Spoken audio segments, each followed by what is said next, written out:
Welcome to Peeled. It is the official Port Adelaide podcast, and here we are, 2026. Jared Walsh here. Daniel Norton is not here at the moment. He's doing other things, getting the team ready for what is going to be a massive season under Josh Carr and for a lot of players as well. And this is another opportunity for you to get to know the players that make up everything about the football club. And it's basically the people that make up the players. And we need to give you full disclosure. At the end of 2025, we caught up with Sam Powell-Pepper, who was going through rehab and recovery after another ACL injury. He's back now. He's raring to go. And he gave us a really good insight into his life. There's some pretty challenging things that he discusses.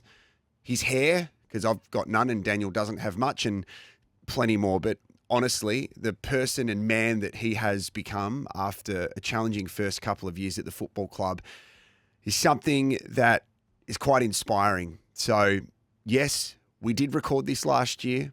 That's okay. We're going back to the future a little bit. Back to the Future 2, greatest movie of all time. Just enjoy it. Have fun. Here it is. Peeled with Sam Powell-Pepper.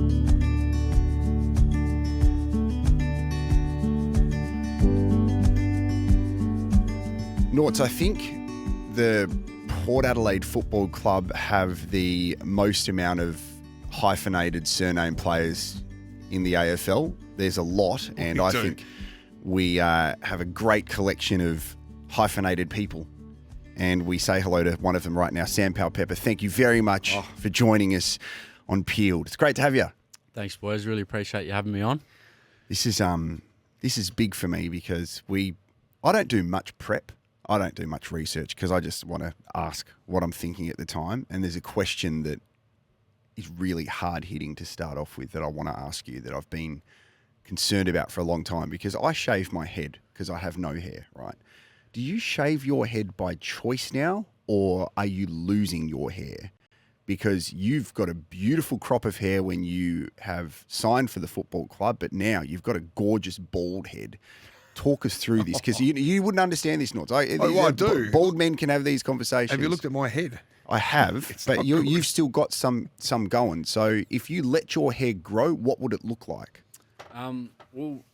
It's good, man. Yeah, You've got a good head of hair. When I first started receding in my first year. You're not receding? No, like that's what I'm going to get to the He's point. going to get to the point. So so in my first year, obviously hair was going back a fair bit, and then I actually got a message on Instagram from a lady who works obviously in Adelaide, and I don't know if you've heard of the SMP, like Joe tattooing. White. Joe White messaged you, didn't she?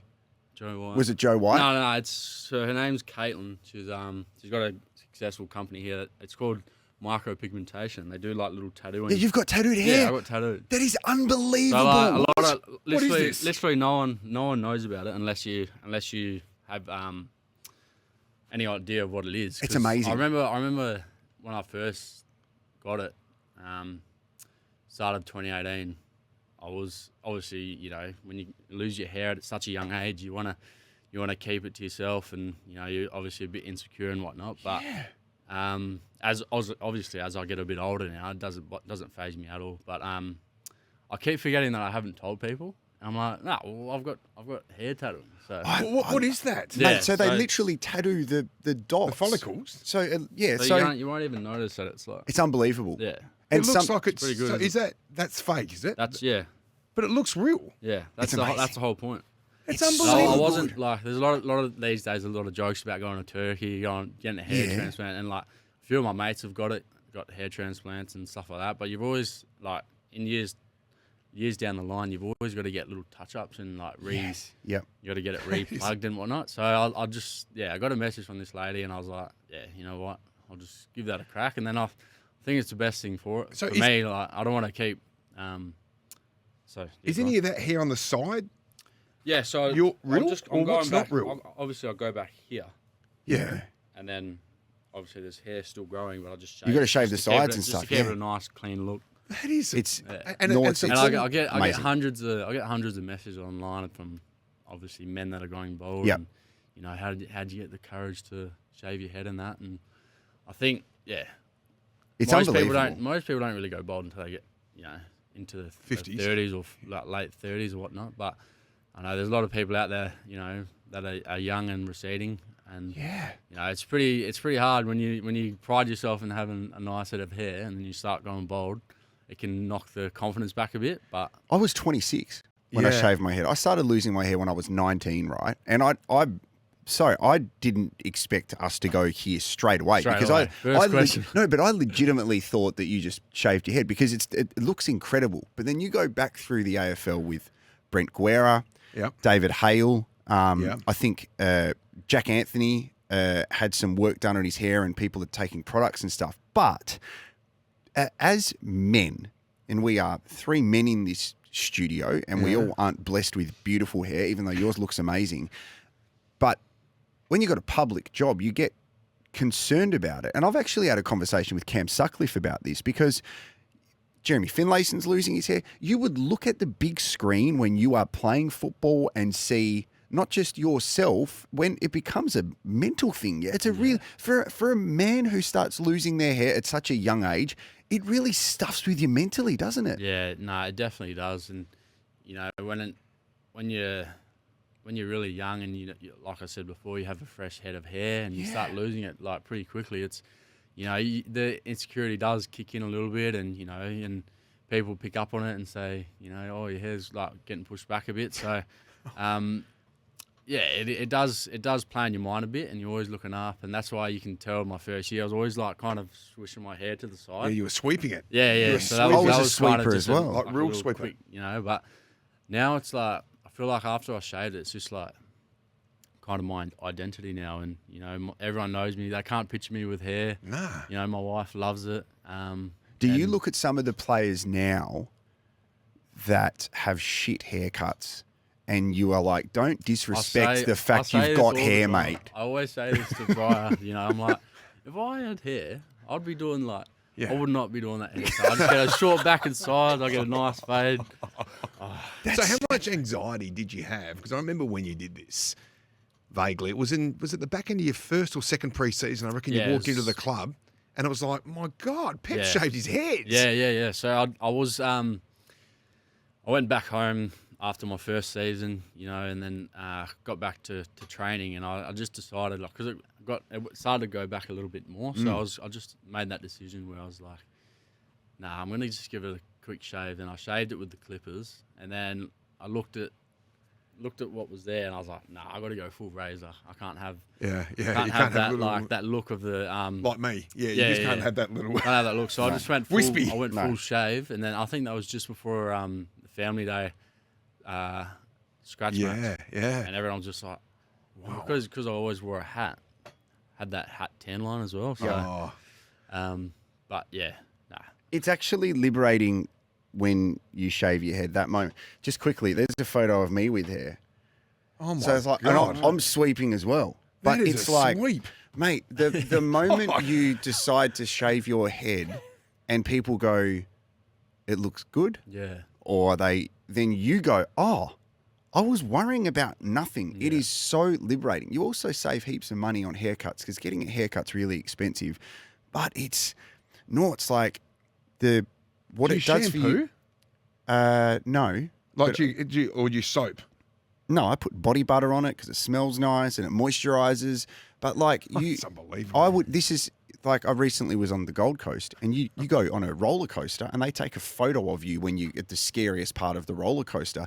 I wouldn't want the photo because you could see that your hair's thinning. Right. And as much as it's like mate, I'm not in a footy locker room where there's banter, but you can laugh, but then you're like, no, I want a good head of hair. It's so hard, and but how much now do you want to like get around blokes that are obviously losing their hair and say, mate, I promise you, I know how hard this is. Shave your head, you'll be fine. Yeah, honestly, I've said that a few times to mates here and there. You know, just shave it, and then you look better. But I can remember. After my first ACL, I decided to grow an ACL beard as well. So I actually sat in a barber seat for the first time since 2017, like last year. Right, of course. I sat back in the barber seat, got a nice little fade on my And have you had a cutthroat with the blade on your head? Nah, I just do that myself. So just good. On fashion, just quickly as we leave the hair conversation, it is it is fashionable to grow a little bit of a rugged growth, isn't it? If you're bald on your head, you need some hair on your face somewhere to actually balance your facial Depends, features, don't you? I mean, I had this conversation with Brett Montgomery about this many years ago. Yeah.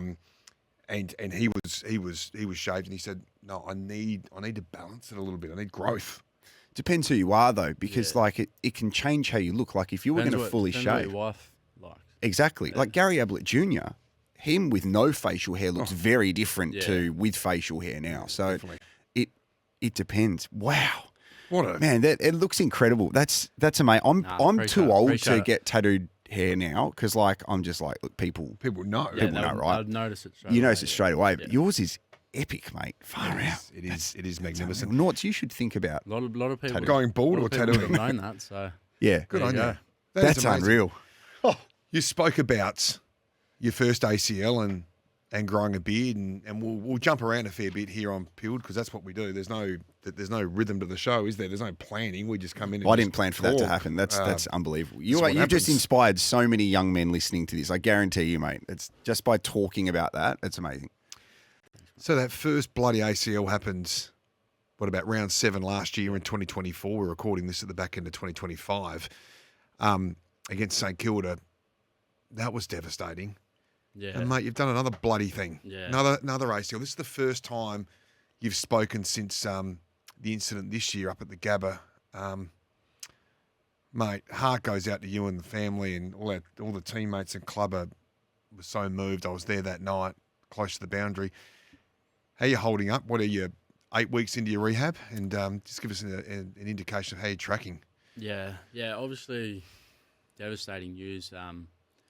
I pretty much knew straight away that I did it, but I didn't want to believe it. So I kind of just tried to talk myself out of it and tell the physios and that, nah, it's not too bad. Is that why you pushed him away? Because that's a very visible thing. Yeah. That was. I looked back at that and I didn't even realise that I did that. Yeah, you hit the ground and then you pushed him away. Yeah. So I looked back at that. I felt a little bit bad for pushing him, but then I realised that's actually just pure emotion. You know, I've been through all that before, and you know, all these things are rushing through my mind that I've done it again. So, went for a little run down the sideline, try to talk myself out of it. Nah, I'm actually feeling not too bad. But I told Jager, our club doctor, to pretty much give me the news right there and then, not wait till after the game, because that's what happened last time. Kind of waited to the last minute to tell me, but this time. He's pretty much said to me, "Nah." I was on the boundary, sitting there as I do, about 2 meters away from when you were tested, and you won't probably remember the specifics of the conversation with Jaeger, but I will never forget it when you said twice to him, you said the words, "Tell me it's strong," "Tell me it's strong," and you couldn't hear what he was saying in response because it was loud and the game was playing in the background. Everyone was sort of cheering and carrying on. And he had to say it to you 2 or 3 times, "No, it's not strong." And far out, mate, your reaction was just heartbreaking. Like, it was gut-wrenching. I can feel it now. And then, of course, you had the moment with the team post-game in the rooms with Ken addressing the players after the game, where you were very emotional. Can you recall that? That was hard. Yeah, it was tough. And, you know, whenever there's an injury and the first obviously think about myself, but the people I think of are my wife and my kids back at home. And when I got down to the race to kind of freshen up before coming back out to the boys, I was on the phone to Brier, and you know, I just told her, you know, I've done it again and I've done my knee, and then she just burst out into tears, and like I just kind of wanted to be there for her in that moment. But yeah, after it all kind of settled in, I went back up to the game and, you know, try to be there for the boys and get them over the line. But unfortunately, we didn't. But in the meeting room after, Kenny kind of, you know, he just looked at me and he said my name, and then I just couldn't hold it in and just started bursting out in tears. And you know, the boys all got around me, and actually, I'm in a really good spot right now. I think this time last year I wasn't. I was not this time last year, this time after my first knee, I was in a really bad space, and I didn't really talk to anyone, and I battled a lot of demons in my own head. But this time around, I'm in the best mindset I could ever be in.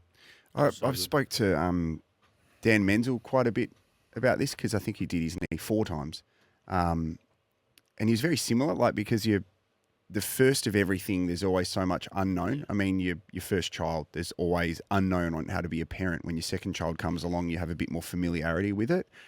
So even though it's a different leg, like for you, having that calm, do you think the experiences that you learned with your first one, that's now set you up with goals, benchmarks, what to expect, and all the other expectations, which it just gives you a bit more emotional intelligence? 100%.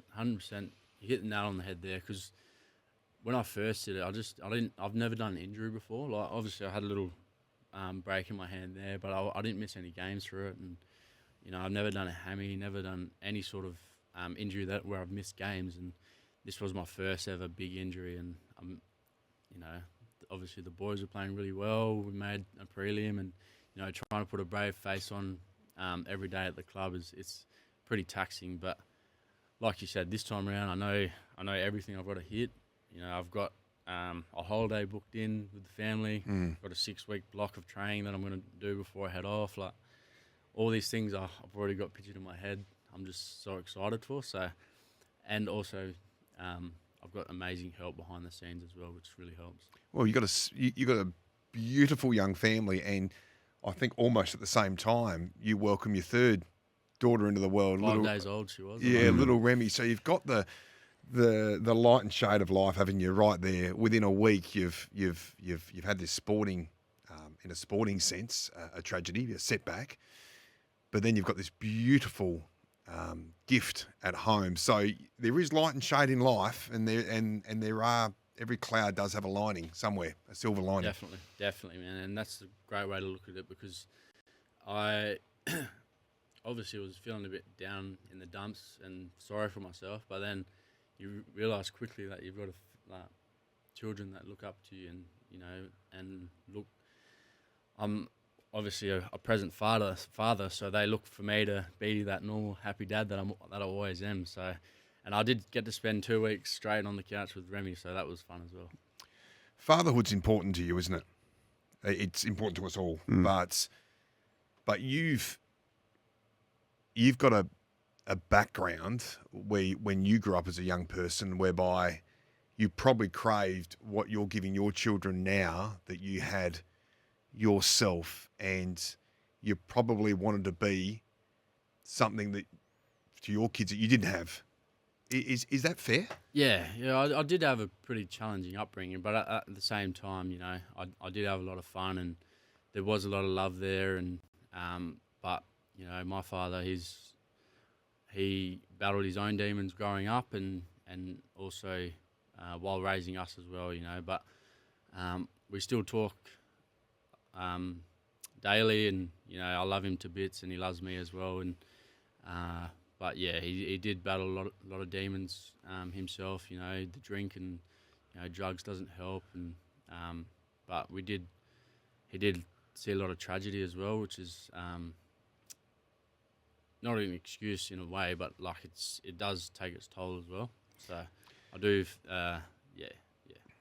Do you see that as like, I'm from my parents are separated, and I feel with my family, like, my number one focus is to almost break the cycle. Yeah. And my wife's from a separated family. And, like, for me, the upbringing that I had, I take the good and the learnings to go, what did I need as a child at a particular time? And I've got 2 daughters. So, like, to kind of show them what I didn't have whilst also highlighting what I did have is really significant for me. Do you find that as a responsibility for you as a father?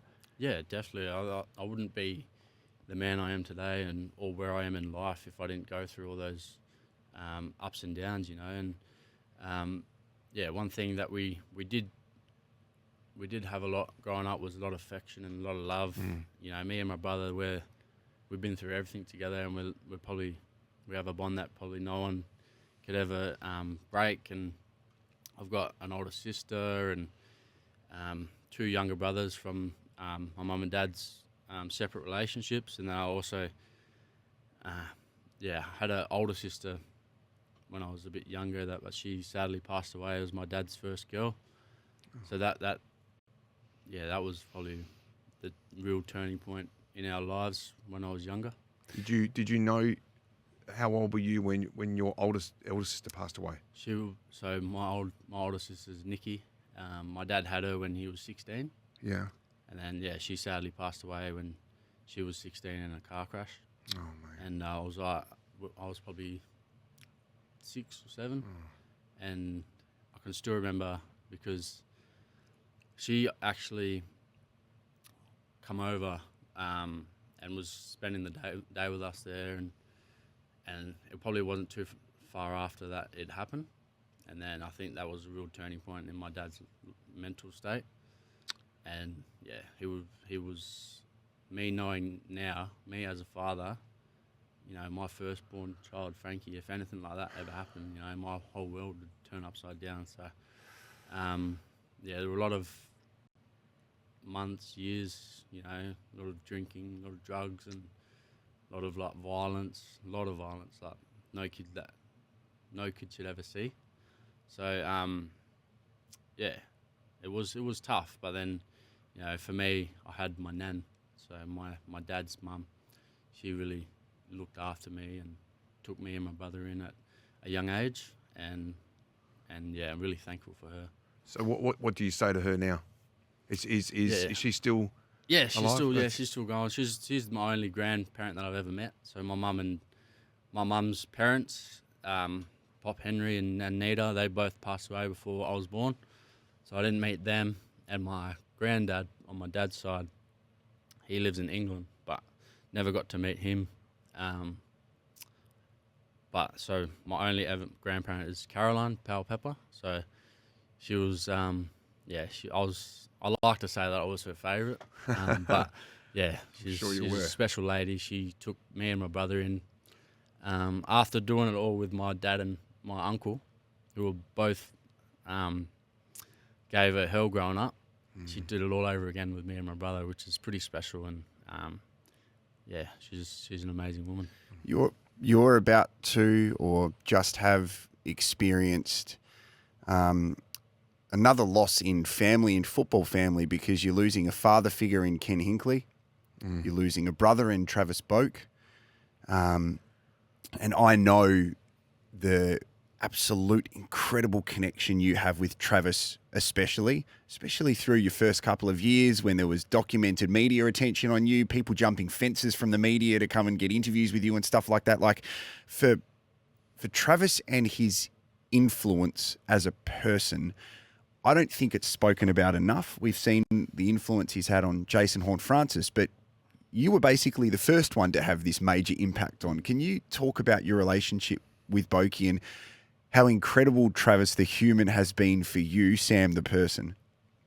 Yeah, Travis, he's been a huge part of not only my career so far, but in my life as well. He's an amazing person, and my first year, we kind of just clicked straight away, and we had a connection that, you know, it was like a brother to me, and he kind of just approached me at the end of my first year and said, "Do you want to come live with me?" And anyone that has seen Trav's house probably wouldn't have said no. So it was pretty special for him to come up and ask me. And, you know, those 4 years living at his house were probably the best years of my life. You know, we had a lot of fun. We were just like little kids again, doing brotherly stuff. But he taught me quite a bit about the professional side of things in AFL, but it also taught me about taking the pressure off yourself. You know, it's such a high pressure job that we have, and you know, you got to perform, but then at the same time you need to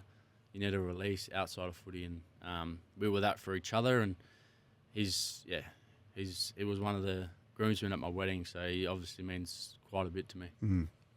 I remember, you know, you've had some challenging moments at the club as well, aside from your ACL, and we won't go into into the detail of some of the challenges, but I remember distinctly Chris Davies doing a media conference, probably 5-6 years ago now, time flies, where he sort of read the riot act to you. I'm not sure if you remember that. It was around the end of pre-season or the start of a pre-season, saying, well, it's time for Sam to, shape up or ship out. You know what I mean? This is the crossroads of his career.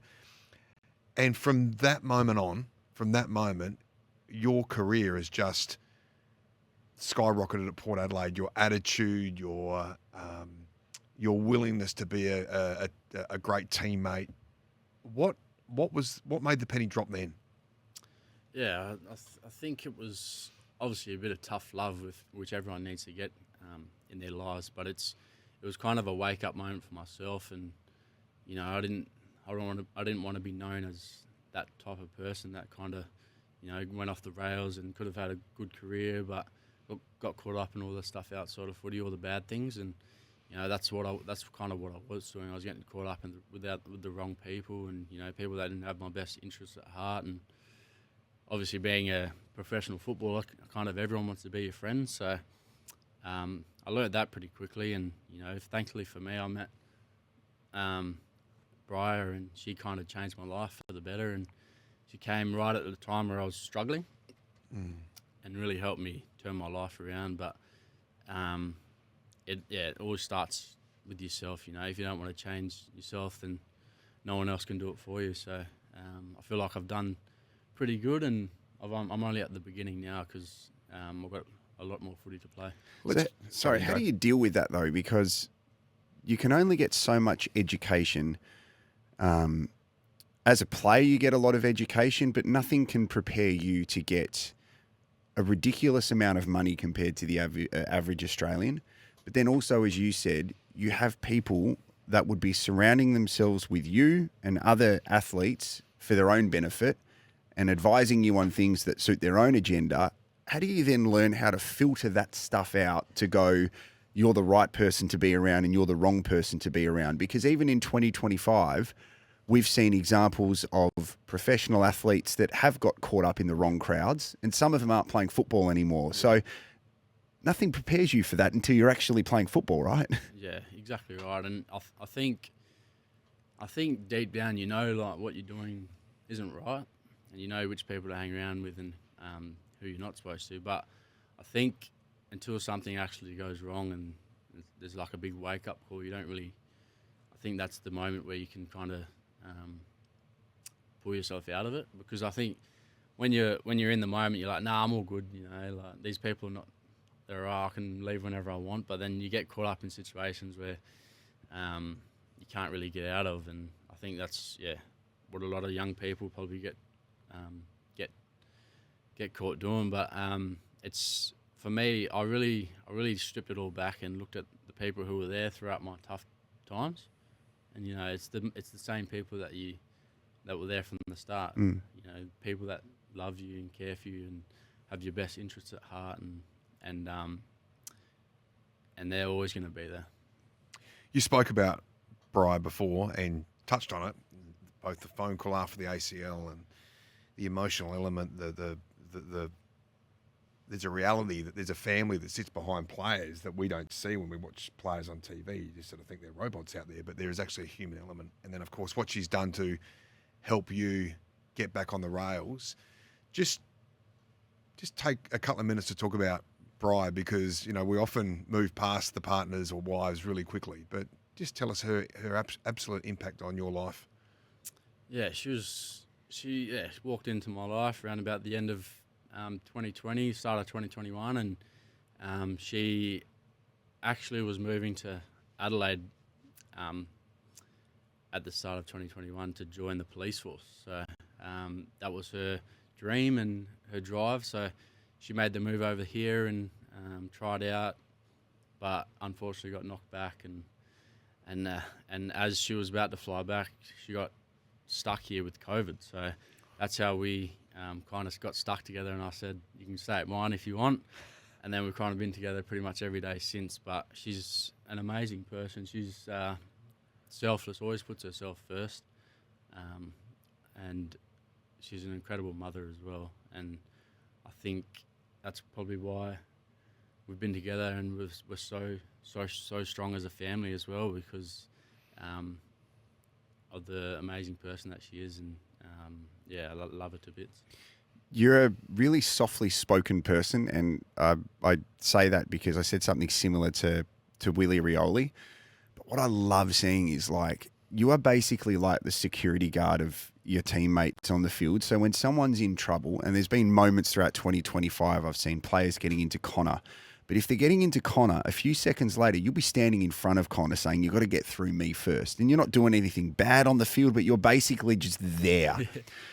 Do you find that that's a responsibility, or do you get as soon as you cross that white line and you touch the photo of the reason that you play in that race before you step out there, do you just go, I'm on here and my job is to protect my teammates at all costs, and if I get the footy out of it, no problem?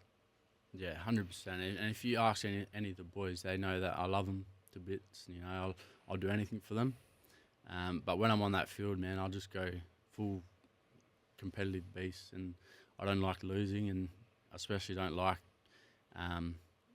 if anyone starts on my teammates too. So I am the protector, and you know I'll do anything for my teammates. The spiritual leader, absolutely, absolutely. And do you find that like some players are a bit wary of that, as in your opponents? Because I know that watching Zach, he'll cannon into players and he's really chirpy, but you don't say much. Yeah. But with your body language and just your presence, I think some players from opposition teams would be aware that you are around. Do you notice the presence that you have on the field? I do a little bit, and you know, like you said, I don't really talk too much. I get a lot of good sledges towards me. I don't have many comebacks to say back, so I just let my footy do the talking. But the one thing I do love is I get some players that I wouldn't even expect to come up to me during the game and say how much they love the way I play. Yeah, right. Give us an example of one of them. Who's someone? Who was Pendles says it a fair bit. Who else said it? Callum Ward. A few veteran type players, they said they love the way I play, love the way I go about it, and that. So that made me get a little pep in my step, and I always love playing the footy the right way. We're talking greats of the game. Yeah. It's amazing. Brier, there's a few more, Ward. But those are probably the ones that stick to mind, and it really makes me feel like I'm doing the right thing, you know. Full admiration, because I know Ken often taps into. He looks at you in the team meeting, doesn't he, and says, you're out there, not to do anything untoward, but you're there to protect your teammates around you. And this is why the group absolutely loves you. And we miss you because you're the glue that holds the group together and protects them. And makes them feel like they've got that belonging around you. And you obviously feel the same, though, because you obviously feel like you belong to the group if you're acting in that way. You feel like you have a place within that team that's significant. Yeah, definitely. And, you know, it does help when Kenny tells me that, and he says, you know, the boys do follow you, and they do look up to you and look to you in those moments. And, you know, I get a bit of confidence from that myself, and I say, I actually am. So it does help when you get a bit of motivation from your coach and from the other players as well. So. I love Sir Doug Nicholls' round. I love the gift exchange prior to the tossing of the coin. Through NAIDOC week, we do it really well, and I think our football club does it better than any in Australia. It must be really important to you for education from the Guernsey design, but also with some of the younger boys coming through, for them to understand the significance and also learning about their culture. And we look at players like Lockie Jones and Jace Burgoyne, and Rome Burgoyne's part of the squad as well, right up to the senior boys like Willie and yourself. Like, you must have this real passion and pride to go that you're not just representing the football club, you're representing your people. Yeah, definitely. And, you know, I'm from Aboriginal and Torres Strait Island heritage. My mum's Maureen Blanket. She's Torres Strait Islander and Indigenous, and she always taught me from a young age, you know, to be proud of who I am and my culture. And, you know, we saw a lot of you know, stuff growing up that isn't great. So towards my mum and my family and that. So for me, it's just about showcasing that culture and, just being proud of it and showing how amazing it is, which Port Adelaide do really well. When I first got drafted to the club, they had a rich culture there, and they really put our culture on show. And so Doug Nicholls round is probably the best time of the year because of all the jerseys, all the players doing their little celebrations after their goals, and it brings everyone together, which is amazing. We've got a theme, I think, as we wrap up, Norts, and I feel like Brandon Zerk-Thatcher started this theme, so we have to ask the similar question. I have a couple of quick-fire questions for you. So if you could pick any number to wear at the football club, would it still be the number 2? Or is there any number that you would have, walking in, they said, pick your number, what would you have chosen? Probably would have picked 16 to start off with, I reckon. Okay, yeah, that's good. Why is that? Always wore it throughout juniors and stuff, and it's my mum's birthday. I remember getting that for one of my first ever teams, and I always try to get 16 wherever I went. You were drafted in 2016 too. Yeah. That's perfect. What pick number were you? I was picked 18. Oh, Christ. Nearly 2 off. Like, if you could swap your Guernsey with any player in the AFL, who are you swapping it with? Good question. Probably swap it with.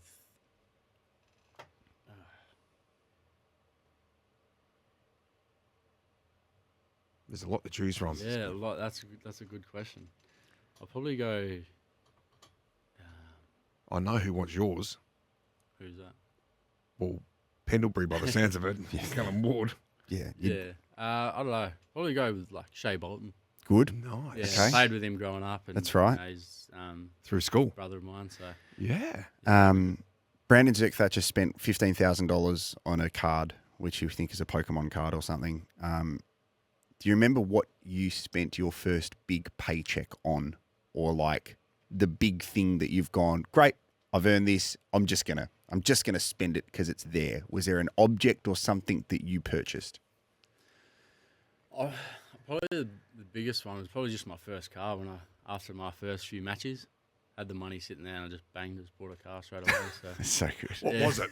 It was only a Holden Commodore, but it was like 15 grand. So And you just, grow that up was my first thinking, big you would have been purchase, like me when I got my first Commodore. When you're young, you're looking at the Commodores and think, I wish I owned one of those one day. I wish, and you get your paycheck in, you think, I'm straight down to the used car salesman. I'm getting That's this. what Shaquille O'Neal famously said, that he went and bought a car with his first paycheck, which was, he went and bought a $150,000 car, and he came home and his dad said, go buy me one now. So he went back and he bought 2. This is amazing. Wow. How good's this? We've covered a lot of ground. We went to areas including hair follicles and Yes. other areas I didn't think we'd get to, Pep, but it's been a phenomenal chat over the last 40 minutes or so. I just read you this quote that you said back in 2017, which I absolutely love, and it was in an interview you did not long after you got recruited by Port Adelaide, and you played obviously a few games that season and was going well, and you said, hopefully people are just proud of me, not sorry for me. I don't want anyone feeling sorry for me. I think, Walshy, that there's a whole legion, community of football fans, Port Adelaide fans and beyond, teammates, staff, who are really, really proud of what you've done so far, mate. And the journey continues. The next chapter starts again next year when you return, and we just can't wait to see you out there again, mate. Yeah, thank you, mate. I really appreciate it. And, I didn't mention it earlier in my in our chat, but yeah, I do appreciate a lot of people that have helped me along the way. And when I moved into my nan's place, I met a beautiful family. They're called the Delore family, and Karen and Greg and the 3 boys. They really helped my nan raise me, and they helped me get into a lot of my state footy programs. They raised money for me to get to different trips, and really a family that special to me, and helped me get to where I am today as well. So I just want to say thank you to them as well. We love it. Sam Powell-Pepper, thank you very much for joining us, and good luck changing nappies in the off-season. Wish me luck, boys. You're not going to sleep for the next 20 years. Thanks for joining us. Thank you, man.